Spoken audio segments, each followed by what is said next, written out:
মানুষ তো ভরসা করবে শুধুমাত্র আল্লাহর উপরে। এমনকি রাসূলুল্লাহ আমার কোনো উপকার করতে পারে না, শুধু উপকার করতে পারে, ক্ষতি করতে পারে, এটা আল্লাহ তাআলা। এটা কোরআনের কয়েক জায়গায় আল্লাহ দিয়েছেন। আপনারা দেখে নিয়েছেন কুখ্যাত কুখ্যাত বিখ্যাত হারামজাদা নরপিশাচ বর্বরচিত কাফের মুনাফিক দাজ্জাল কি বলেছে।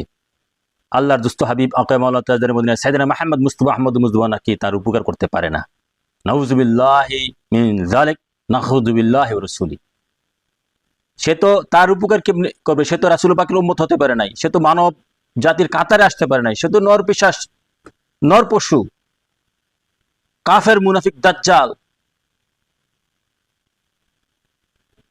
প্রিয় সুন্নি ও রেসালাতি বেলায়েতি জনতা, আমি কোরআন থেকে প্রায় 1 ডজন আয়াত আপনাদের সামনে পেশ করতে পারবো যে রাসূল পাক সাল্লাল্লাহু আলাইহি সাল্লামের উপকার ব্যতীত কেউ কোনো সত্যি উপকার পায় না। রাসূল পাক সাল্লাল্লাহু আলাইহি সাল্লাম সারা জাহানের উপকার করছেন। রাসূল পাক সাল্লাল্লাহু আলাইহি সাল্লামের উপকারের কারণে সারা সৃষ্টি জগৎ বেঁচে আছে। কোরআনে পাকে এই ধরনের আয়াত দেওয়া যাবে, হাদিসে তো শত শত হাদিস আছে। আমি কয়েকটি আপনাদের সামনে পেশ করছি। প্রথমত আসেন রাসূল পাক সাল্লাল্লাহু আলাইহি সাল্লাম কিভাবে সাহাবীদেরকে সমগ্র জাহানকে উপকার করছেন। সূরা তাওবা 74 নম্বর আয়াতে আল্লাহ পাক স্পষ্ট বলছেন, আন আগনাহুমুল্লাহু ওয়া রাসূলুহু মিন ফাদলিহি। অর্থ হচ্ছে আল্লাহ এবং আল্লাহ রাসূল তোমাদেরকে সাহাবীগণকে ধনী করে দিয়েছেন নিজ ফজিলত হতে, নিজ গুণে মানে ধনী করে দিয়েছেন। ধনী বলতে এখানে কি আগনাহুমুল্লাহ, এখানে বাহ্যিক ধন এবং আধ্যাত্মিক ধন উভয়টাই।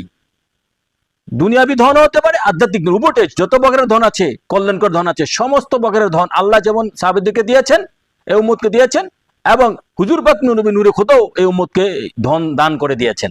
এখানে ধন দান করে দেওয়া উপকার কিনা? এই দাজ্জালের দল নিশ্চয়ই রাসূল পাক সাল্লাল্লাহু আলাইহি সাল্লাম ধন দান করে, আধ্যাত্মিক ধন, বাহ্যিক ধন, সর্বপ্রকারের ধন দান করে এই সাহাবীদেরকে এবং উম্মতকে উপকার করছেন, করতে থাকবেন। সূরা তাওবা 1 নম্বর গেলে 74 নম্বর আয়াত। তারপরে আসেন আল্লাহ পাক এরপর আয়াতে বলতেছে, ওয়া আনামাল্লাহু আলাইহি ওয়া আনআমতা আলাইহি।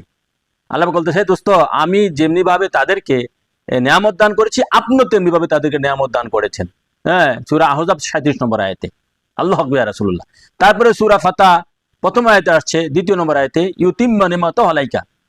আল্লাহ বলতে, হে দোস্ত আমি আপনাকে সমস্ত প্রকার নিয়ামত দান করেছি।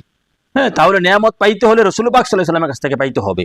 এই উম্মত সেই উম্মত যে কোনো নিয়ামত পাবে, কারণ আল্লাহ সমস্ত নিয়ামত তার দোস্তকে দান করে দিয়েছেন। সূরা ফাতা 2 নম্বর আয়াতে, ইউতিম্মা নিমাতাহু আলাইকা। আল্লাহু আকবার ইয়া রাসূলুল্লাহ। তাহলে নিয়ামত যে নবীর কাছ থেকে আমরা পাচ্ছি, এটা উপকার কিনা আমাদের? এই কুলাঙ্গারের দল, এটা আমাদের উপকার কিনা?